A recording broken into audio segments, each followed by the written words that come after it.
Praise Lord. കർത്താവിൻ്റെ അതിപരിശുദ്ധമായ നാമം വാഴ്ത്തപ്പെടുമാറാകട്ടെ. ഈ അനുഗ്രഹീതമായ നല്ല സമയത്തിനായി ഞാൻ ദൈവത്തിന് സ്തോത്രം ചെയ്യുന്നു.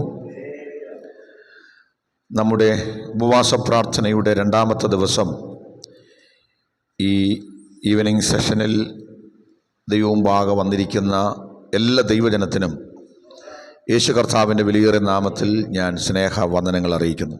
ഈ ദിവസങ്ങളിൽ ഒരേ വിഷയമാണ് സംസാരിച്ചത്, ഒറ്റ വിഷയമാണ്: ദൈവ സാന്നിധ്യത്തിൽ ജീവിക്കാൻ പരിശീലിക്കുക. ആദ്യത്തെ ദിവസം നമ്മൾ സംസാരിച്ചത്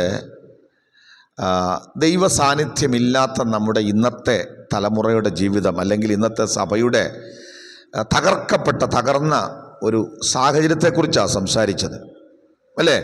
ആദ്യത്തെ ദിവസം രണ്ടാമത്തെ സെഷനിൽ എന്താണ് നമ്മൾ സംസാരിച്ചത്? നമ്മൾ എന്തുകൊണ്ട് ദൈവ സാന്നിധ്യത്തിൽ ജീവിക്കണം, മോശ എന്ത് കാരണത്താൽ ദൈവ സാന്നിധ്യം വേണമെന്ന് ആഗ്രഹിച്ചു. വിശദമായിട്ട് ഇന്നലെ വൈകുന്നേരം നമ്മൾ ആത്മനിയോഗത്തോടെ സംസാരിച്ചു. വെറും പഠിത്തമോ ക്ലാസ്സോ ഒന്നും ആയിരുന്നില്ല, ആത്മനിയോഗത്തോടെ ഈ ദൂതുകളെല്ലാം പറയുന്നത്.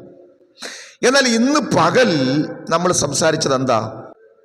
എന്തുകൊണ്ടാണ് നമുക്ക് ദൈവ സാന്നിധ്യത്തിൽ സ്ഥിരമായി ജീവിക്കാൻ കഴിയാത്തത്?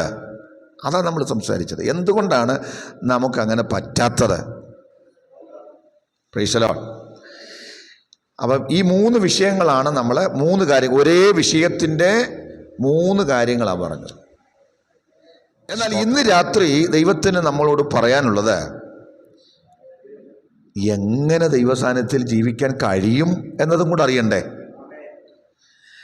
ദൈവസാന്നിധ്യത്തിൽ ജീവിക്കാത്ത സഭയുടെ പരാജയം അറിഞ്ഞു, ദൈവസാന്നിധ്യത്തിൽ എന്തുകൊണ്ട് ജീവിക്കണമെന്നറിഞ്ഞു, അല്ലേ? ഇന്ന് പകൽക്കാലം പറഞ്ഞു എന്തുകൊണ്ട് ജീവിക്കാൻ പറ്റുന്നില്ല. അങ്ങനെയാണെങ്കിൽ പാസ്റ്റർ പറയണ്ടേ, എങ്ങനെ ജീവിക്കാൻ പറ്റും? എങ്ങനെ ദൈവസാന്നിധ്യത്തിൽ ജീവിക്കാൻ പറ്റും അതറിയണ്ടേ? അത് പ്രധാനപ്പെട്ട ചിന്തയല്ലേ? അത് നമുക്ക് അറിയേണ്ടത് അത്യാവശ്യമാണ്. എങ്ങനെ എനിക്ക് ദൈവ സാന്നിധ്യത്തിൽ ജീവിക്കാൻ പറ്റും? എല്ലാ ദൈവമക്കളും അറിയണം, ദൈവ സാന്നിധ്യത്തിൽ ജീവിക്കുക എന്ന് പറഞ്ഞാൽ ആരാധനാലയത്തിൽ വന്ന് 1 മണിക്കൂർ 2 മണിക്കൂർ നേരം നമ്മൾ അനുഭവിക്കുന്ന വൈകാരികമായ ഒരു അനുഭവം അല്ല. അല്ലെങ്കിൽ അത് മാത്രമല്ല, ഇവിടെ നാം ഒരുമിച്ച് ആരാധിക്കുമ്പോൾ, പാടുമ്പോൾ, സ്തുതിക്കുമ്പോൾ, ദൈവസാന്നിധ്യം ഇറങ്ങി വരുമ്പോൾ കരയും, പ്രാർത്ഥിക്കും, നന്നായി പാടും, അല്ലേ? വചനം കേട്ട് ഗ്ലോറി പറയും. ഇതൊക്കെ ദൈവസാന്നിധ്യം വരുമ്പോൾ ശക്തമായി ചെയ്യും. ദൈവസാന്നിധ്യം ഇല്ലെങ്കിലും ആളുകൾ ഇതെല്ലാം ചെയ്യും. ഞാൻ പ്രസംഗിക്കും, നിങ്ങൾ പ്രസംഗം കേൾക്കും, സ്തോത്രം പറയും, ഹല്ലേലൂയ പറയും, അന്യഭാഷയും പറയും. അപ്പോൾ അറിയേണ്ട ഒരു കാര്യം, നിശ്ചയമായും ആരാധനയിൽ ദൈവസാന്നിധ്യം വരണം. ദൈവസാന്നിധ്യം വരണം. ആളുകൾക്ക് പാപബോധമുണ്ടാകണം. ആളുകൾ വെറുതെ ഇരിക്കരുത്, അവർ വചനത്തോട് പ്രതികരിക്കണം. സ്തോത്രം. ആളുകൾ ദൈവവചനം കേട്ട് സന്തോഷിക്കണം, വചനം സ്വീകരിക്കണം, വചനം കേട്ട് മാനസാന്തരമുണ്ടാകണം, കണ്ണ് നിറയണം. ദൈവസാന്നിധ്യത്തിന് നിഴൽ വന്നിരുന്ന് ശക്തമായി തുള്ളിച്ചാടി ആരാധിക്കണം. Praise the lord, praise the lord. കാരണം ദൈവസാന്നിധ്യം എവിടെ വെളിപ്പെട്ടിട്ടുണ്ടോ അവിടെയെല്ലാം ഇതൊക്കെ സംഭവിച്ചിട്ടുണ്ട്. പക്ഷേ ഇന്ന് രാത്രി ഗൗരവമുള്ളൊരു കാര്യം പറയുന്നു. ശരിക്കും ദൈവസാന്നിധ്യത്തിൽ ജീവിക്കുക എന്ന് പറഞ്ഞാൽ അതിൻ്റെ അർത്ഥം 2 മണിക്കൂറുള്ള ഈ ഒരു അനുഭവമല്ല, അതിനപ്പുറം നിരന്തരമായി നാം ദൈവത്തെ അനുഭവിച്ച്, ദൈവത്തെ രുചിച്ചറിഞ്ഞ്, അല്ലേ? യേശു കർത്താവിൻ്റെ ഭാഷയിൽ മുന്തിരിവള്ളിയിൽ വസിച്ചിട്ടല്ലാതെ സ്വയമായി കായ്പാൻ കഴിയാത്തതുപോലെ എന്ന് പറഞ്ഞാൽ ദൈവത്തിൽ വസിക്കുക, സ്ഥിരമായി സ്ഥായിയായിട്ടുള്ള വാസമാണ് ദൈവം ആഗ്രഹിക്കുന്നത്. 2 മണിക്കൂറുള്ള ജീവിതമല്ല. 2 മണിക്കൂറുള്ള ആരാധന കഴിഞ്ഞിട്ട് ഇറങ്ങിപ്പോയി പിന്നെ ദൈവ സാന്നിധ്യമില്ല, ദൈവകൃപയില്ല, പിന്നെ ഒരു അനുഭവമില്ല.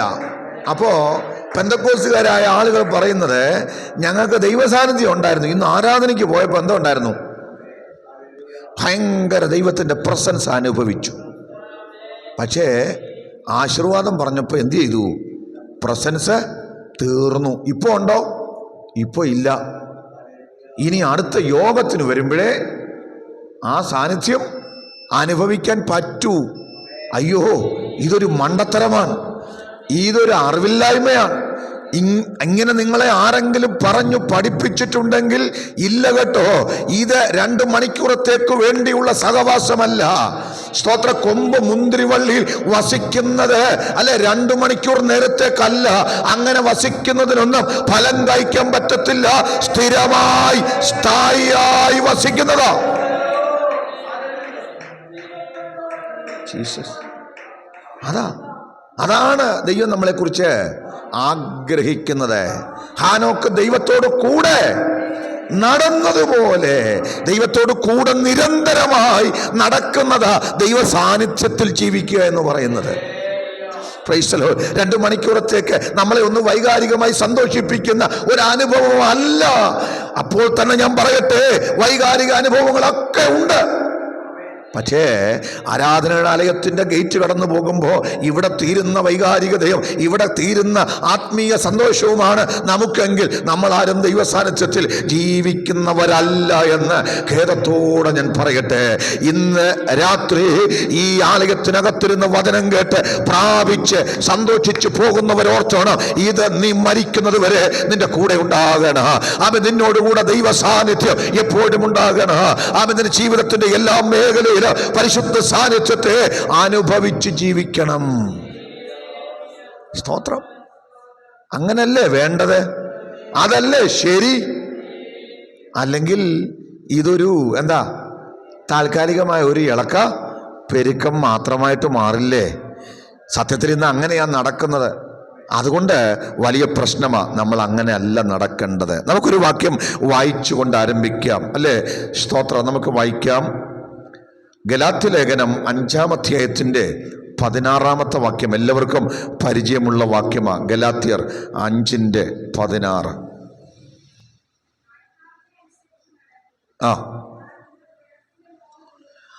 ആത്മാവിനെ അനുസരിച്ച് നടപ്പീൻ, എന്നാൽ നിങ്ങൾ ജഡത്തിന്റെ മോഹം നിവർത്തിക്കുകയില്ല. റോമർ 8:14 കൂടെ ചേർത്ത് വെച്ചൊന്ന് പഠിച്ചാൽ അവിടെ പറയുന്നു, ദൈവാത്മാവ് നടത്തുന്ന ഏവരും ദൈവത്തിന്റെ മക്കളാകുന്നു. ഹല്ലേലൂയ. ഇവിടെ പറയുകയാ, അവൻ ദൈവത്തിന്റെ ആത്മാവ് നിങ്ങളെ നടത്തിയാൽ നിങ്ങൾ ജഡത്തിന്റെ മോഹം. ഇന്ന് പകൽക്കാലം പ്രിയപ്പെട്ടവരെ, പരിശുദ്ധാത്മാവ് നിങ്ങളെ നടത്തേണ്ടത്, ആത്മാവ് നിങ്ങളെ നയിക്കേണ്ടത് ഈ ആരാധന യോഗത്തിനകത്ത് മാത്രമാണോ? ആണോ? ആരാധനയ്ക്കകത്ത് നിങ്ങളെ കൈയടിക്കാൻ സഹായിക്കുന്നതാണോ ആത്മാവിൻ്റെ പരിപാടി? ആത്മാവിൻ്റെ പരിപാടി ആരാധന യോഗത്തിനകത്ത് വരുമ്പോൾ അന്യഭാഷ പറയാൻ നിങ്ങളെ സഹായിക്കുന്നത് മാത്രമാണോ? ആത്മാവ് ഉച്ചരിക്കുന്നത് പോലെ തന്നെയാ ആളുകൾ, ആത്മാവ് അവർക്ക് ഉച്ചരിപ്പാൻ നൽകിയതുപോലെ അന്യഭാഷകളിൽ സംസാരിച്ചു തുടങ്ങിയെന്നാണ് അല്ലെ അവൻ പരിശുദ്ധാത്മാവ് ഇറങ്ങി വന്നപ്പോൾ അപ്പോസ്തല പ്രവൃത്തി 2-ാം അധ്യായത്തിലെ വിഷയം അവൻ രേഖപ്പെടുത്തിയിരിക്കുന്നത്. അപ്പൊ അന്യഭാഷ പറഞ്ഞത് അവരുടെ സ്വന്തമല്ല, ആത്മാവ് അവർക്ക് ഉച്ചരിക്കാൻ നൽകിയതുപോലെ അന്യഭാഷകളിൽ സംസാരിച്ചു തുടങ്ങി. അപ്പോ അന്യഭാഷയിൽ സംസാരിക്കുന്നതൊക്കെ ആത്മാവിന്റെ പ്രവൃത്തിയാ. സ്തോത്രം. പ്രവചിക്കുന്നത് ആത്മാവിന്റെ വരമാണ്. കൃപാവരങ്ങളുടെ ഉപയോഗമെല്ലാം ആത്മാവിന്റെ വരവാണ്. പക്ഷേ ഈ കാര്യങ്ങളൊക്കെ ഒരു 2 മണിക്കൂർ കൂട്ടായ്മയ്ക്കകത്ത് മാത്രം സംഭവിക്കുന്ന, ഇതിനകത്തിരുന്ന് ആരാധിക്കുന്ന, കരയുന്ന, അല്ലെ പ്രാർത്ഥിക്കുന്ന, അല്ലെ ദൈവത്തിന് സ്തോത്രം ചെയ്യുന്ന, വലിയ ദൈവസാന്നിധ്യത്തിന് മുമ്പിൽ ഉറയ്ക്കുന്ന ചില അനുഭവങ്ങൾ ഉണ്ടായിട്ട് ആളുകൾ തൃപ്തി അടയുക. ഇന്ന് ദൈവസാന്നിധ്യം അനുഭവിച്ചു, ആരാധനയിൽ പോയി, പക്ഷെ അതിനപ്പുറം ഗേറ്റ് കടന്നാൽ ഇവർക്ക് അങ്ങനൊരു അനുഭവമില്ല. അങ്ങനൊരു അനുഭവം എന്ന മാത്രമല്ല, അങ്ങനൊരു സംവിധാനം ഇവിടെ ഉണ്ടാകത്തില്ല. അതിനപ്പുറം നടത്തുന്ന ഒന്നല്ല പരിശുദ്ധാത്മാവ്. ആത്മാവ് എന്ന് ചിന്തിക്കുന്നെങ്കിൽ ഓർത്തോ, ദൈവ സാന്നിധ്യത്തെ അങ്ങനെ പരിമിതപ്പെടുത്തേണ്ടതല്ല. നിങ്ങൾ എവിടെ ആയിരുന്നാലും നിങ്ങൾ ആ പരിശുദ്ധാത്മാവ് ഉണ്ടെങ്കിൽ, ദൈവാത്മാവ് നടത്തുന്ന ഏവരും ദൈവത്തിന്റെ മക്കളാണെങ്കിൽ ആത്മാവും നടത്തുന്നവരിലൂടെ ആത്മാവിന്റെ അത്ഭുതകരമായ പ്രവൃത്തികൾ എല്ലായിടത്തും വെളിപ്പെടണം.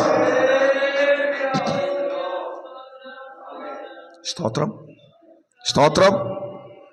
നമ്മുടെ ജീവിതത്തിന്റെ എല്ലാ മേഖലയിലും ആത്മാവ് നമ്മളെ നയിക്കണം, ആത്മാവ് നമ്മളെ നടത്തണം. സ്തോത്രം.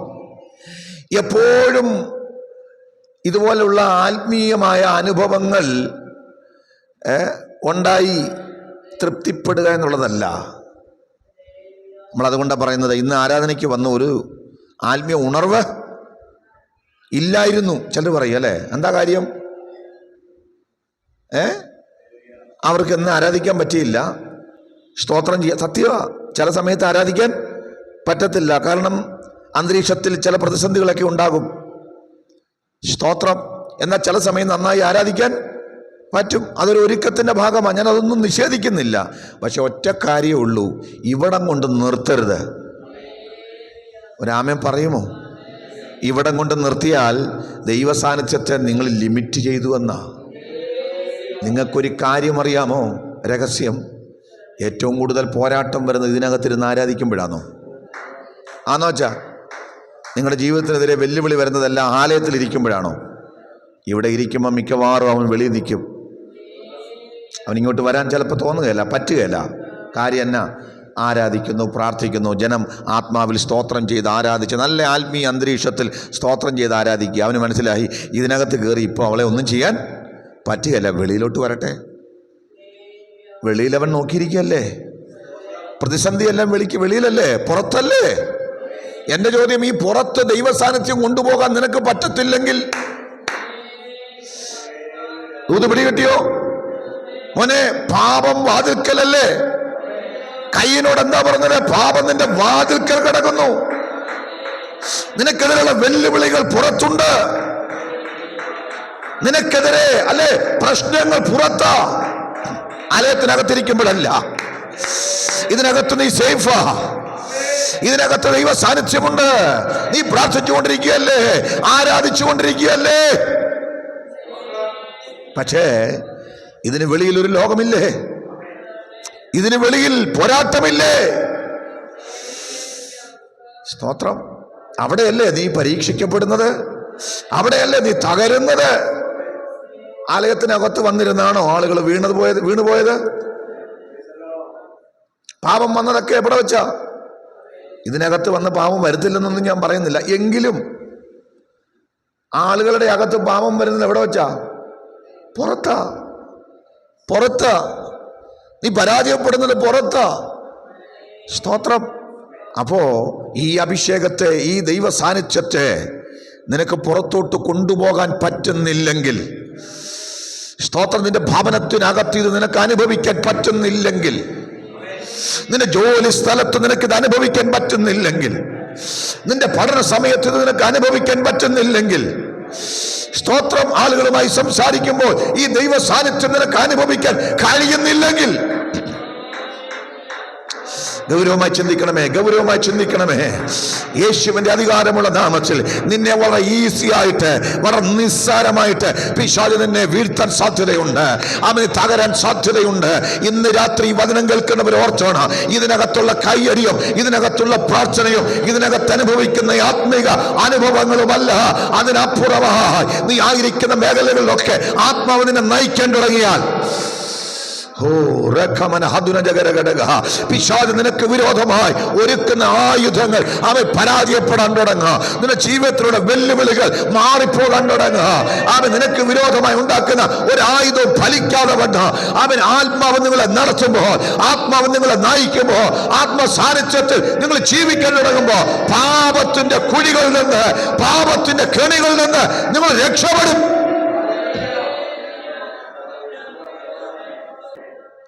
ഇന്ന് ഈ വചനം ഗൗരവമായി എടുത്തിട്ട് പറയണം, കർത്താവേ, എനിക്ക് ഇതിനകത്ത് മാത്രം ഇത് അനുഭവിച്ച പോരാ. എൻ്റെ കോളേജിൽ ചെല്ലുമ്പോഴും ഈ സാന്നിധ്യം എനിക്ക് അനുഭവിക്കണം. എൻ്റെ ജോലി സ്ഥലത്ത് ചെല്ലുമ്പോൾ എനിക്ക് ഈ ആത്മനിയോഗം ഉണ്ടാകണം, ആത്മസാന്നിധ്യം ഉണ്ടാകണം. കർത്താവേ, ആമേൻ, ഞാൻ ആയിരിക്കുന്ന മേഖലകളിലെല്ലാം ഈ ആത്മസാന്നിധ്യം എൻ്റെ അകത്തുണ്ടെങ്കിൽ ആമേൻ, ഹല്ലേലൂയ, എനിക്ക് നിലനിൽക്കാൻ പറ്റുകയുള്ളൂ, എനിക്ക് ഫലം കായ്ക്കാൻ പറ്റുകയുള്ളൂ, എനിക്ക് സ്തോത്രം ചെയ്യാൻ പറ്റുകയുള്ളൂ, ആമേൻ, എനിക്ക് ദൈവത്താൽ നയിക്കപ്പെടാൻ പറ്റുകയുള്ളൂ.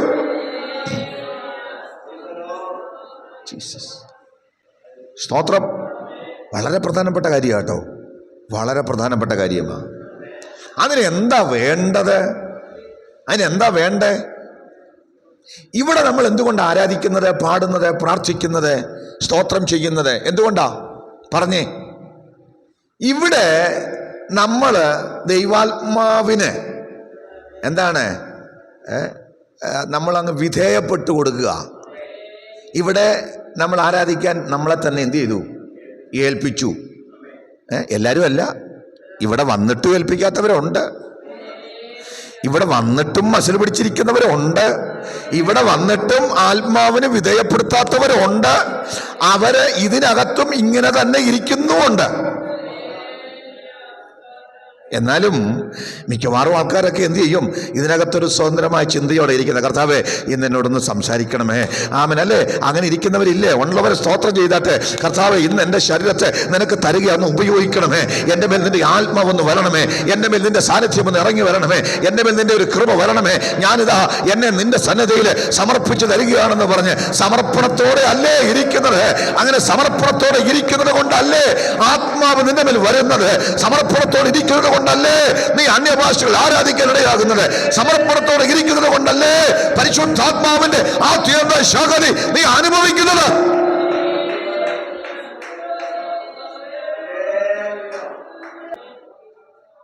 മനസ്സിലായോ? ഇതിനകത്ത് നമ്മൾ ഫ്രീ മൈൻഡോടെ എന്ത് ചെയ്തു? ഇരുന്നു, സമർപ്പിച്ചു. പക്ഷെ പുറത്തിറങ്ങുമ്പോൾ കുഴപ്പം എന്താ? അവിടെ നമ്മളൊരു നിയന്ത്രണം വെച്ചിരിക്കുക.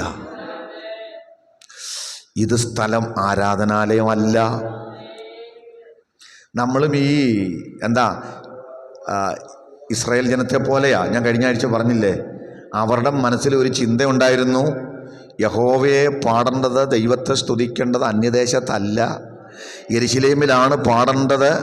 ആ ചിന്താഗതിയിൽ അവർ കൊണ്ടുപോയി അവരുടെ കിന്നരങ്ങളെ അലരി വൃക്ഷത്തിൻ്റെ മേൽ തൂക്കിയിട്ടേക്കുക. എന്തിനാ തൂക്കിയിട്ടിരിക്കുന്നത് ചോദിച്ചാൽ അവർ പറയും, യഹോവയുടെ ഗീതം അന്യദേശത്ത് പാടുന്നത് എങ്ങനെ?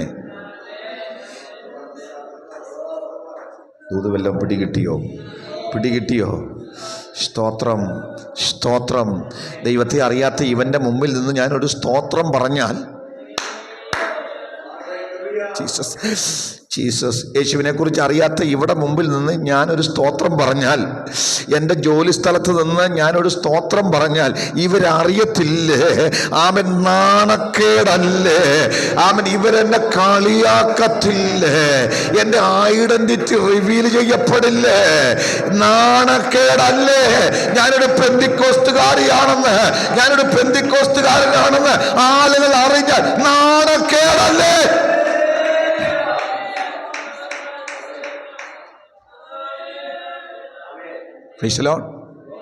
അതുകൊണ്ട് നമ്മൾ തന്നെ നമുക്കൊരു നിയന്ത്രണം, അറിയാതെ പോലും ഒരു സ്തോത്രം വരാതിരിക്കാൻ ശ്രദ്ധിക്കുന്നവരുണ്ട്. സ്തോത്രം. Price the lord, praise the Lord. ഞാനീ പറയുന്നതൊക്കെ ശരിയാണോ? ചന്തയിലൊക്കെ പോകുമ്പോൾ മാക്സിമം ശ്രമിക്കാറില്ലേ? ഒരാളോട് സംസാരിക്കുമ്പം, പക്ഷെ ഞാൻ നിങ്ങളോട് പറഞ്ഞ നിങ്ങൾക്ക് തെറ്റിപ്പോയി.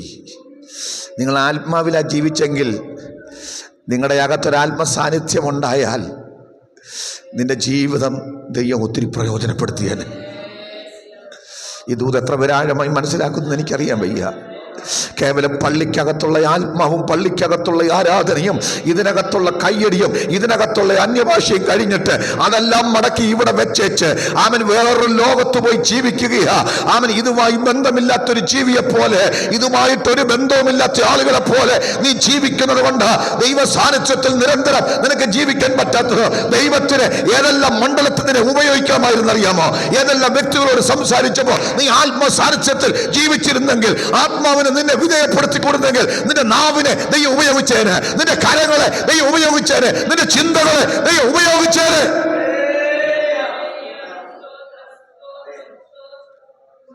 Jesus Jesus. പക്ഷെ നീ നിന്റെ ഐഡന്റിറ്റി റിവീൽ ചെയ്യാൻ ആഗ്രഹിക്കുന്നില്ല. നിനക്ക് നാണക്കേടുണ്ടാക്കുന്ന ഒരു പരിപാടിയും. ഇപ്പം നേഴ്സിംഗ് ജോലിയുണ്ട്, അവിടെ വെച്ചൊരു സ്തോത്രം പറഞ്ഞു പോയാൽ, കളിയാക്കാൻ പറഞ്ഞതല്ല, ഞാൻ കാര്യം മനസ്സിലാക്കാൻ പറയാ, സ്തോത്രം പറഞ്ഞു പോയാൽ ചിലപ്പോൾ ആൾക്കാരെന്ത് ചെയ്യും? കളിയാക്കും. പക്ഷേ ആ സ്തോത്രം നിയോഗത്തോടെ നിറവിൽ നീ പറഞ്ഞാൽ ചിലർ കളിയാക്കിയേക്കാം, പക്ഷെ ചിലയിടത്ത് അതിന് പ്രയോജനം വരും. എല്ലാം മനസ്സിലാവുന്നുണ്ടോ? സ്തോത്രം സ്തോത്രം. ആത്മാവിൽ ജീവിച്ചാൽ പരിശുദ്ധാത്മാവ് കർത്താവ് പറഞ്ഞൊരു കാര്യമുണ്ട്, നിങ്ങളെ പിടിക്കുമ്പോൾ എൻ്റെ നിമിത്തം നിങ്ങളെ ആളുകൾ എന്തു ചെയ്യും? ഉപദ്രവിക്കും, നാടുവാഴിയുടെ മുമ്പിൽ കൊണ്ടുപോകും, അല്ലേ? നിങ്ങൾക്ക് ഒത്തിരി കഷ്ടവും പ്രയാസമൊക്കെ ഉണ്ടാക്കും. പക്ഷെ നിങ്ങൾ പേടിക്കണ്ട, ആ സമയത്ത് നിങ്ങൾ എന്തോ പറയണമെന്നൊന്നും അറിയാതെ വിഷമിക്കണ്ട. ആ സമയം തന്നെ പരിശുദ്ധാത്മാവ് നിങ്ങൾക്ക് പറയാനുള്ളത് തരും. ഈ ആത്മാവിൽ നിരന്തരം ജീവിച്ചാലുണ്ടല്ലോ, പറയേണ്ടിടത്ത് പറയേണ്ടത് പറയാൻ കൃപ ദൈവം തരും. ഒരു ചെറിയ ഉദാഹരണം ഞാൻ പറഞ്ഞതാ. നീ അതിനൊന്നും അനുവദിക്കാതെ നിന്റെ ജഡത്തിൽ ജീവിക്കുന്നത് കൊണ്ട് ആമേൻ സ്വത്രം ഈ പൊട്ടത്തരങ്ങളൊക്കെ നീ പറഞ്ഞുകൊണ്ടിരിക്കുക, പ്രയോജനമില്ലാത്തത് പറയുക. പക്ഷെ പ്രയോജനമുള്ള ചില വാക്കുകൾ ചെല്ലോട് വിളിച്ചു പറയാൻ നിയോഗത്തോട് ദൈവം നിന്നെ ഉപയോഗിക്കുന്നത് എപ്പോഴെന്നറിയാമോ? നിന്റെ മേൽ ഈ ആത്മസാന്നിധ്യം നിരന്തരം വസിക്കാൻ തുടങ്ങുമ്പോഴാ. ഇന്ന് പകൽ ഞാൻ ഈ ദൂത് ദൈവജനത്തോട് പറയുകയാ, ആമേൻ നിങ്ങളുടെ ചങ്ങലകളൊന്ന് ചങ്ങലകൾ ഇടല്ലേ, ആത്മാവിനെ കൂച്ചുവിലുങ്ങ ഇടല്ലേ. നിങ്ങൾ ആത്മാവിനെ നിങ്ങളുടെ ജീവിതത്തിൽ പ്രവർത്തിക്കാൻ ഏൽപ്പിച്ചു കൊടുക്കണം. ആത്മാവിനെ പ്രവർത്തിക്കാൻ ഏൽപ്പിച്ചു കൊടുക്കണമെന്ന് ചോദിക്കുമ്പോൾ നിങ്ങൾ വിചാരിക്കും ആത്മാവിനേക്കാൾ വലിയവരാണോ നിങ്ങൾ? അല്ല, ആത്മാവ് സർവശക്തനാ.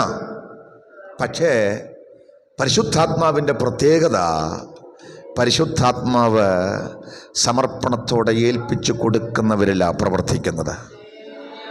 എത്ര പേരാമേൻ പറയും? സ്തോത്രം സ്തോത്രം സ്തോത്രം. ആത്മാവിനോട് നിങ്ങൾക്ക് മറുത്ത് നിൽക്കാൻ പറ്റുമെന്ന് ബൈബിൾ പറയുന്നു. ആത്മാവിനോട് നിങ്ങൾക്ക് എന്ത് ചെയ്യാം? മറുത്ത് നിൽക്കാം. ആത്മാവിനെ കെടുത്തിക്കളയാൻ നിങ്ങൾക്ക് പറ്റുമെന്ന് ഈ പുസ്തകം പറയുന്നു. Price the lord, praise the Lord. അപ്പൊ നീ കെടുത്തിക്കളഞ്ഞാൽ, നീ മറുത്തു നിന്നാൽ, ആത്മാവിനെ നീ ഏൽപ്പിച്ചു കൊടുക്കാതിരുന്നാൽ, സമർപ്പിക്കാതിരുന്നാൽ, ആത്മാവിന് നിന്നിൽ എങ്ങനെ പ്രവർത്തിക്കാൻ പറ്റും?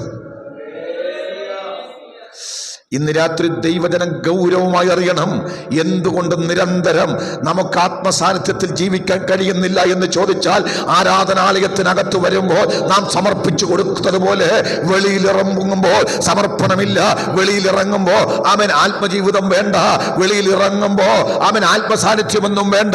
ഇവിടെ മറ്റൊരു ലോകമാ, ഇവിടെ ഞാൻ അങ്ങനെ ജീവിച്ചോളാം, ഇവിടെ ജീവിക്കാൻ എനിക്ക് എൻ്റെ ബുദ്ധിയുണ്ട്, ഇവിടെ ജീവിക്കാൻ എൻ്റെ കഴിവുണ്ട്, ഇവിടെ ജീവിക്കാൻ എൻ്റെ കയ്യിൽ പണമുണ്ട്, ഇവിടെ ജീവിക്കാൻ എൻ്റെ കൂടെ ആളുകളുണ്ട്. അതുകൊണ്ട് ആത്മാവിന്റെ ആവശ്യമില്ല, ആത്മസാന്നിധ്യം ആവശ്യമില്ല, ആത്മജീവനം ആവശ്യമില്ല എന്ന് നീ തീരുമാനിച്ചത് കൊണ്ടാ. സ്തോത്രം. ഞാൻ ഈ പറഞ്ഞത് കുഞ്ഞുങ്ങൾക്കൊക്കെ മനസ്സിലായോ? മനസ്സിലായോ? നിന്നിലൊരു ആത്മസാന്നിധ്യമുണ്ടെന്ന് ആളുകൾക്ക് മനസ്സിലായാൽ ചിലരെ അത് ആകർഷിക്കും, ചിലരെ അത് ആകർഷിക്കും.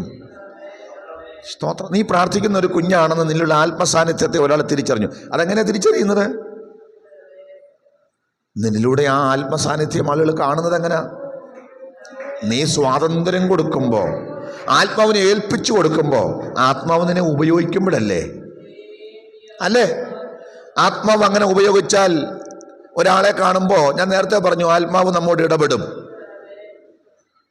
നിങ്ങളുടെ അടുത്ത് വരുന്ന ഒരാൾക്ക് വേണ്ടി പ്രാർത്ഥിക്കണമെന്ന് നിയോഗം നൽകിയാൽ പറയരുതോ, ഞാനൊന്ന് പ്രാർത്ഥിച്ചോട്ടെ? സ്തോത്രം. എത്ര പേര് ഇതൊക്കെ മനസ്സിലാക്കുന്നുണ്ട് എനിക്കറിയാൻ വയ്യ.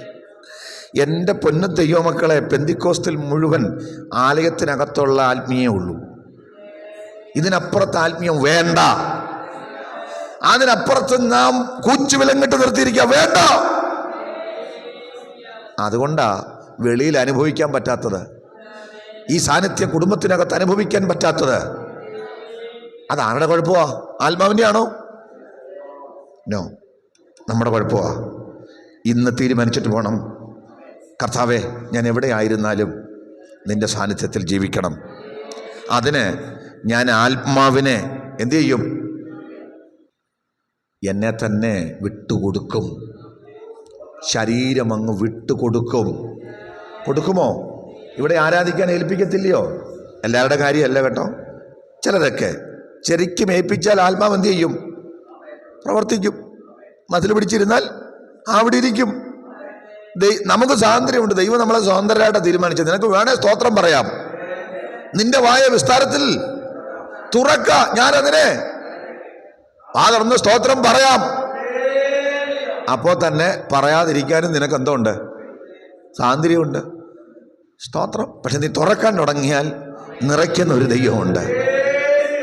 സ്തോത്രം. ഇപ്പം ഏൽപ്പിച്ചു കൊടുക്കാൻ നിങ്ങൾ മനസ്സ് വെക്കണം. അത് എവിടെ ഏൽപ്പിക്കണം? എല്ലായിടത്തും, എല്ലായിടത്തും. സ്തോത്രം. അങ്ങനെ നിങ്ങൾ പരിശുദ്ധാത്മാവിനെ ഏൽപ്പിച്ചാൽ ആമേൻ, നിങ്ങളൊരു കാര്യം അറിയണം. അപ്പോൾ നിങ്ങൾ ദൈവാത്മാവിൽ നടക്കുക. പള്ളി വരുമ്പോൾ മാത്രമല്ല, എല്ലാ സ്ഥലത്തും, പഠിക്കുന്നിടത്തും, ജോലി ചെയ്യുന്നിടത്തും, മാർക്കറ്റിൽ പോയപ്പോഴും ഒക്കെ ദൈവാത്മാവിൽ നയിക്കപ്പെടുകയാ. ഇതാണ് ആത്മജീവിതം. ഇതാണ് ആത്മജീവിതം. ഇതാണ് ആത്മജീവിതം. ഈ ജീവിതത്തെക്കുറിച്ചാണ് പരിശുദ്ധാത്മാവ് നിങ്ങളോട് സംസാരിക്കുന്നത്. നിങ്ങൾ അറിയേണ്ട ഒരു യാഥാർത്ഥ്യം, ഇതിന് നിങ്ങളെ സമ്മതിക്കാതെ നിങ്ങളുടെ അകത്തൊരു ഭയങ്കര ശക്തിയുണ്ട്. നിങ്ങളുടെ എന്ന് പറയുന്നില്ല, നമ്മുടെ. ഇതിന് നമ്മളെ വിടാതെ നമ്മുടെ അകത്തൊരു ഭയങ്കര ശത്രുവുണ്ട്. അത് പിശാചൊന്നുമല്ല, അതിൻ്റെ പേരാണ് നമ്മുടെ ജഡം. നമ്മുടെ ജഡം. നമ്മുടെ ജഡം. ജഡത്തിന് ദൈവത്തിൻ്റെ ഇഷ്ടത്തോട് താല്പര്യമില്ല. ആത്മാവിൻ്റെ ചിന്തയും ജഡത്തിൻ്റെ ചിന്തയും തമ്മിൽ ശത്രുത്വമാണ്. ജഡത്തിന് എപ്പോഴും ജഡത്തിൻ്റെ ചിന്തയാണ്. ജഡത്തിൻ്റെ ചിന്ത എന്താ? ജഡമെന്താ ആഗ്രഹിക്കുന്നത്? ജഡിക സന്തോഷമാ. ആ കണ്ടോ? ഈ ജഡമെന്ന് പറയുന്നത് വല്ലാത്തൊരു സംഭവം. ഈ ജഡത്തിന്റെ മോഹമനുസരിച്ച് ജീവിക്കാൻ തുടങ്ങിയാൽ നിങ്ങൾ ഒരു കാലത്തും ദൈവസാന്നിധ്യം അനുഭവിക്കത്തില്ല. പക്ഷേ പൗലോസ് പറയുന്നു, നിങ്ങൾ ഈ ജഡത്തെ ആത്മാവിനാൽ ജയിക്കണം. നിങ്ങൾ ആത്മാവിനെ അനുസരിച്ച് ജീവിക്കാൻ തുടങ്ങിയാൽ ജഡത്തിന്റെ മോഹങ്ങൾ നിങ്ങൾ നിവർത്തിക്കത്തില്ല. ഈ ജഡവും ആത്മാവും തമ്മിൽ എന്താ? ഭയങ്കര യുദ്ധമാണ്. എന്താ ജഡത്തിന്റെ പ്രവൃത്തികൾ? വായിക്കാം.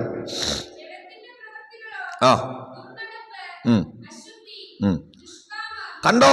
ജഡത്തിന്റെ പ്രവൃത്തികൾ: ദുർനടപ്പ്, അശുദ്ധി, ദുഷ്കാമം, വിഗ്രഹാരാധന, ആഭിചാരം, പക, പിണക്കം, ജാരശങ്ക, ക്രോധം, ശാഠ്യം, ദ്വന്ദ്വവശം, ഭിന്നത, അസൂയ, മദ്യപാനം, വെറിക്കൂത്ത് മുതലായവ.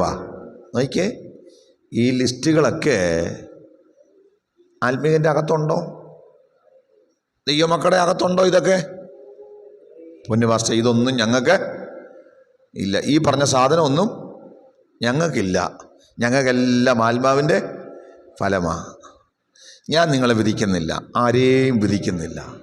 പക്ഷെ പുസ്തകം പറയുന്നു, ഈ ജഡത്തിൻ്റെ പ്രവൃത്തികളെ ആത്മാവിനാൽ മരിപ്പിക്കുന്നില്ലെങ്കിൽ നിങ്ങൾക്ക് ആമേൻ ദൈവ സാന്നിധ്യത്തിൽ ജീവിക്കാൻ പറ്റില്ല. ഇതൊന്നും നമ്മുടെ കഴിവും മിടുക്കും കൊണ്ട് നടക്കുന്നൊരു കാര്യമൊന്നുമല്ല. ഇത് മനുഷ്യൻ എന്ന നാളെ മുതൽ ഇനി കോപം ഒതുക്കാൻ തീരുമാനിച്ചു. ഇനി ഞാൻ കോപിക്കുന്നില്ല, ഇനി ഞാൻ ശാഠ്യം കാണിക്കുന്നില്ല, തൊന്നവശം കാണിക്കുന്നില്ല, ഇനി ഞാൻ ഒരു ഭിന്നതയുമില്ല. നല്ല കാര്യമാണ് സഹോദര സഹോദരി. നിന്റെ കഴിവിൽ നിനക്കിതൊന്നും ചെയ്യാൻ പറ്റില്ല. ഈ ജഡത്തെ ജയിക്കണമെങ്കിൽ ആത്മാവിനാൽ നീ ഈ ജഡത്തിൻ്റെ പ്രവൃത്തികളെ മരിപ്പിക്കണം. പരിശുദ്ധാത്മാവിന് നീ നിന്നെ തന്നെ സമർപ്പിക്കണം. അതിന് നിന്റെ മേലൊരു ദൈവകൃപ ഇറങ്ങി വരണം. ഇപ്പം ആത്മികന് ശരിക്കും പുറത്തും എന്തോ അനുഭവിക്കാൻ പറ്റും, ദൈവസാന്നിധ്യം. തടസ്സം ആരാ? ജഡം. ജഡത്തെ എന്തു ചെയ്യണം? അതിൻ്റെ രാഗമോഹങ്ങളോടുകൂടെ ക്രൂശിക്കണം. അതിനെ ക്രൂശിക്കാൻ നിന്നെ സഹായിക്കാൻ പരിശുദ്ധാത്മാവ് കൂടെയുണ്ട്. ഈ ആത്മാവിനോടൊന്നും മറുത്തു നിൽക്കാതെ, ആത്മാവിനെ കെടുത്തിക്കളയാതെ, ഇതിനകത്ത് സമർപ്പിക്കുന്നതിനപ്പുറമായി ഒരു സമർപ്പണം ജീവിതത്തിൻ്റെ എല്ലാ മേഖലയിലും ഒന്ന് ഉണ്ടാകാമെങ്കിൽ നിന്നെ ആത്മാവ് നിയന്ത്രിക്കാൻ തുടങ്ങും. ജഡമല്ല നിന്നെ നിയന്ത്രിക്കുന്നത്, ആത്മാവ് നിന്നെ നിയന്ത്രിക്കാൻ തുടങ്ങുക. നിന്റെ വാക്കുകളെ ജഡമല്ല ആത്മാവ് നിയന്ത്രിക്കാൻ തുടങ്ങുക. നിന്റെ ചിന്തകളെ ആത്മാവ് നിയന്ത്രിക്കാൻ തുടങ്ങുക. നിന്റെ വാക്കുകളെ പരിശുദ്ധാത്മാവ് നിയന്ത്രിക്കാൻ തുടങ്ങുക. അപ്പോൾ നീ അനുഭവിച്ചറിയും ദൈവത്തിന്റെ പരിശുദ്ധമായ സാന്നിധ്യം.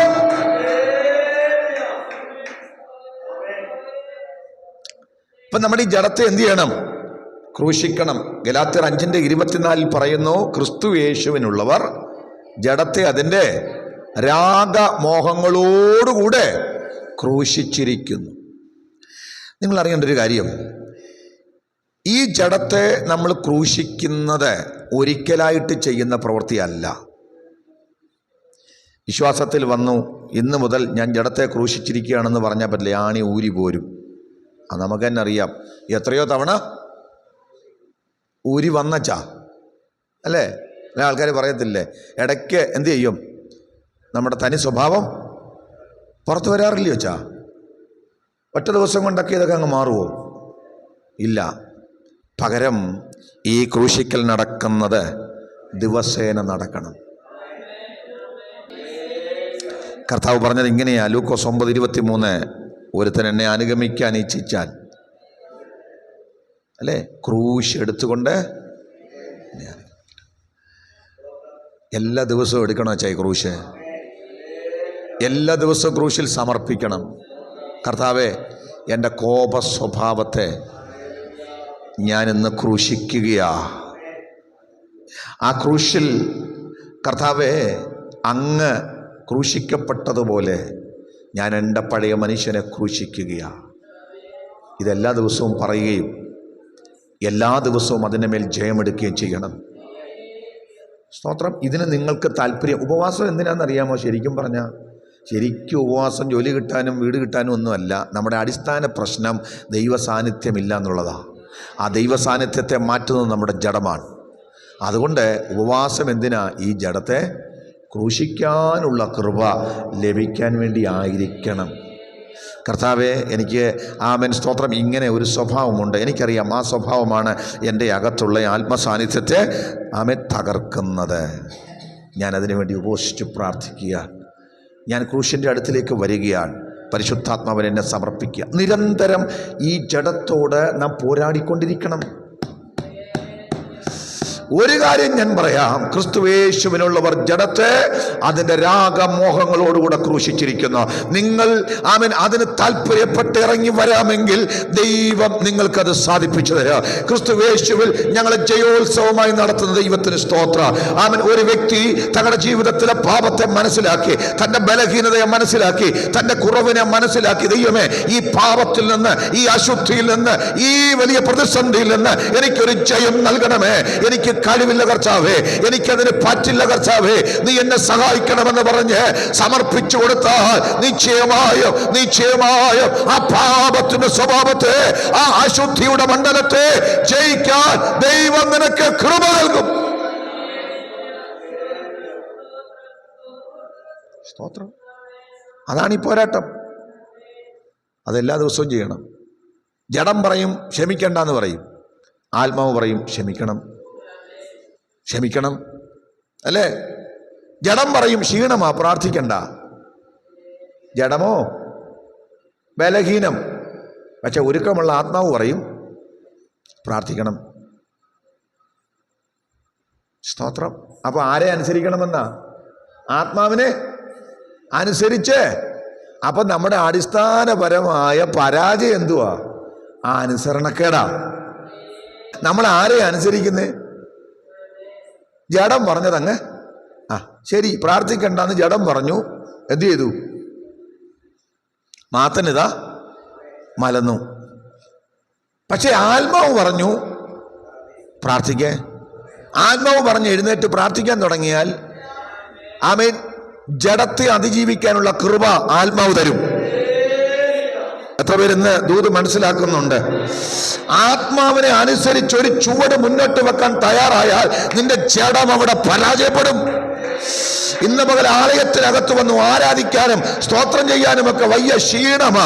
പക്ഷെ അകത്ത് ആത്മാവ് പറഞ്ഞു അവൻ ദൈവത്തിന് സ്തോത്രം ചെയ്യണം, ദൈവത്തിന് മഹത്വം കരയറ്റണം. അതനുസരിച്ച് അവൻ നീ മുന്നോട്ട് വന്നാൻ തയ്യാറായാൽ ആത്മാവ് അവൻ നിന്നെ കൃപ നൽകി ശക്തീകരിക്കും.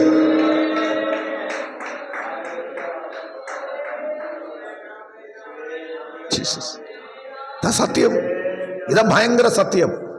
ഈ സത്യം ഇന്ന് ഗ്രഹിച്ചിട്ട് പോ. നീ പരാജയപ്പെട്ടതിന്റെ കാരണം ആത്മാവ് പറഞ്ഞത് നീ അനുസരിച്ചില്ല, ജഡം പറഞ്ഞത് അനുസരിച്ചു. ഇന്ന് തീരുമാനിക്ക്, ഇല്ല, എന്റെ ജഡം പറയുന്നതല്ല, ജഡം പറയുന്നത് പോലെ അല്ല, ആത്മാവ് പറയുന്നത് ഞാൻ അനുസരിക്കും. ആത്മാവിനെ അനുസരിച്ച് ഞാൻ നടക്കുക. ജഡത്തിന്റെ മോഹം ഞാൻ നിവർത്തിക്കയില്ലെന്ന് നീ തീരുമാനമെടുത്താൽ നിന്റെ ജഡത്തെ ക്രൂശിക്കാൻ, ജഡത്തെ ജയിക്കാൻ ആത്മാവ് കൃപ വ്യാപരിപ്പിക്കും. ജീസസ് സ്തോത്രം. ഈ ജഡത്തിന് വചനം വായിക്കുന്നതൊന്നും ഇഷ്ടമല്ല കേട്ടോ. പ്രസംഗം കേൾക്കുന്ന ഒട്ടും ഇഷ്ടമല്ല, പ്രാർത്ഥിക്കുന്ന ഇഷ്ടമല്ല, ആരാധനയ്ക്ക് വരാൻ ഒട്ടും താല്പര്യം. കാര്യം അവിടെ ജഡം പറഞ്ഞു പോണ്ട, ക്ഷീണമാ. മഴയുടെ കോള് കണ്ടാലേ ജഡം പറയും, എന്താ പറയും? ഓ മഴയാ, പോണ്ട, തണുപ്പാ. പറയത്തില്ലേ? നിങ്ങൾ അറിഞ്ഞോണം, പറയും.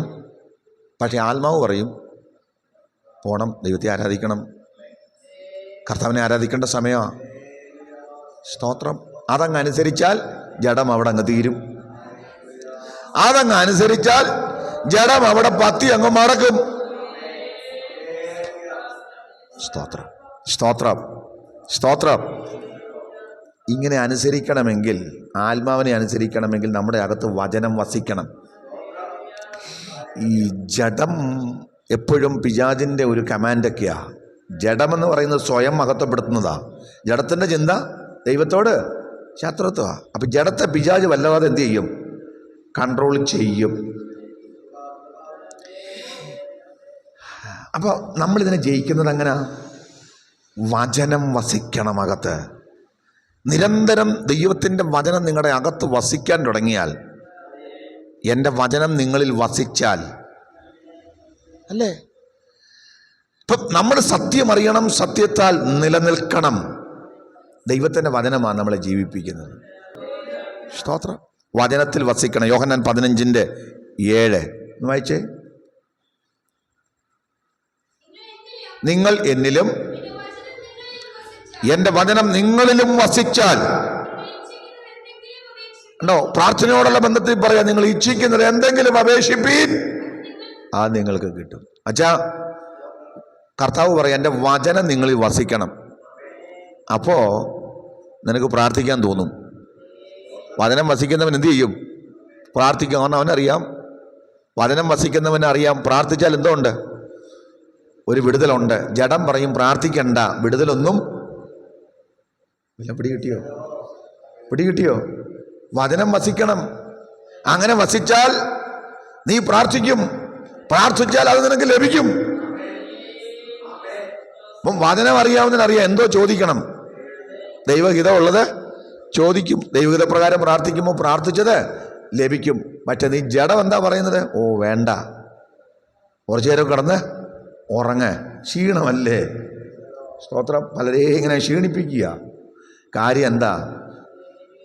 ഈ ജഡം നിന്നെ ഒതുക്കിക്കളയുന്നു. സ്തോത്രം. ഇതിനകത്ത് വന്നിരിക്കുമ്പം ഇതിനകത്ത് ആരാധനയുടെ ഒരു അന്തരീക്ഷത്തിൽ എന്ത് ചെയ്യുന്നു? ഉരുട്ടി പുരട്ടി ആരാധിച്ച് വിടുതൽ പ്രാപിച്ച ഒരു ആത്മീയ അന്തരീക്ഷമൊക്കെ അനുഭവിച്ചു പോകുന്നു. പുറത്തിറങ്ങിയാൽ ജഡമാണ് ഫുള്ള് നിയന്ത്രിക്കുന്നത്. ഫുള്ള് ജഡമാണ്. കാരണം നമ്മൾ അവിടെ കൺട്രോൾ വെച്ചിരിക്കുക. ആത്മാവിനോട് പറഞ്ഞു, ദൈവത്തെ ഓർത്ത് എന്താ ചുമ്മാ അറിയാതെ പോലും അന്യഭാഷയൊന്നും എൻ്റെ നാവിലെ വരല്ലേ. ഒന്ന് ഓർത്ത് വയ്ക്കേ. വണ്ടിക്ക് അകത്തോട്ട് പോകുമ്പോഴേ, ഉദാഹരണം പറയുക, രാവിലെ ഇങ്ങനെ എന്താ പ്രിയദർശിനി ബസ്സിനകത്ത് പോകുമ്പം ബൈ ചാൻസ് അങ്ങനെ ഒരു അന്യഭാഷ വന്നു പോയാൽ എല്ലാവരും കൂടെ ഏതോ ഒരു വിചിത്ര ജീവിയെ. അതുകൊണ്ട് കർത്താവേ, അങ്ങനെയുള്ള പണിയൊന്നും വേണ്ട, ഞാൻ വീട്ടിൽ ചെല്ലട്ടെ, അല്ലെങ്കിൽ ആലയത്തിൽ പോകട്ടെ, അവിടെ വെച്ച് വന്നാൽ മതി. സ്തോത്രം. ഒതുക്കുക നമ്മളെ. ഭയങ്കര തെറ്റാകട്ടോ, നിങ്ങളുടെ പരാജയ കാരണമാണ്. ഞാനിത് പറഞ്ഞത് കേട്ടിട്ട് വണ്ടി കയറി നിന്ന് ഉറക്കെ അന്യഭാഷ പറഞ്ഞ ആൾക്കാരുടെ മുമ്പിൽ ഭക്തി പ്രദർശിപ്പിക്കണമെന്നാണോ? ആത്മാവിൽ ഇത് എന്തിനാ? ആത്മാവിൽ ജീവിക്കാൻ ഉറക്കെ പറയണമെന്നില്ലല്ലോ. വല്ല പിടി കിട്ടുന്നുണ്ടോ? ഈ ഭക്തി പ്രകടനത്തെ ഞാൻ ശാസിച്ചിട്ടിരിക്കുക. വചനത്തിലൂടെ നിങ്ങളെ അതിന് കണ്ണിച്ചിട്ടിരിക്കുക. ഇത് പ്രകടനമൊന്നുമല്ല. പക്ഷേ അകത്തൊരു ഒരു വലിയ ആത്മസന്തോഷം, അകത്ത് ആ ദൈവമായിട്ടൊരു കമ്മ്യൂണിക്കേഷൻ. ഇരിക്കുന്നത് വണ്ടിയിലാ, പോകുന്നത് ജോലി സ്ഥലത്താ, അവൻ ആയിരിക്കുന്ന വേറെ മണ്ഡലത്തിലാ, പക്ഷേ കണക്ഷൻ വേറെയാണെന്ന്, അല്ലേ? സന്ദേശം വേറെ സ്ഥലത്ത് നിന്ന് കൈമാറ്റം ചെയ്യപ്പെടുകയാ. ആത്മജീവിതം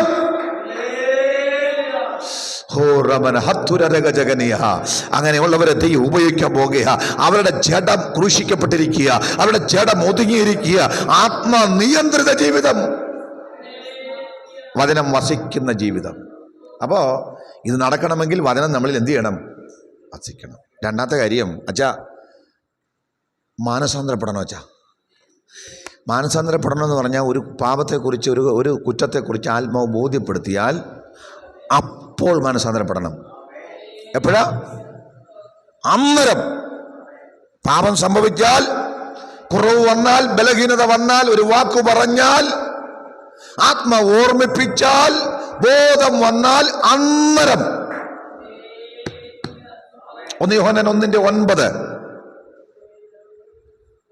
ജീസസ്.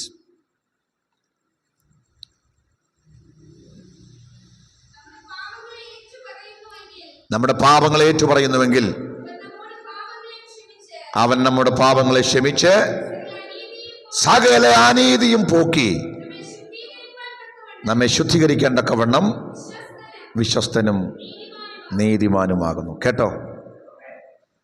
അപ്പൊ നമ്മളെ അങ്ങനെ ശുദ്ധീകരിക്കാൻ നോക്കിയിരിക്കുക ദൈവം.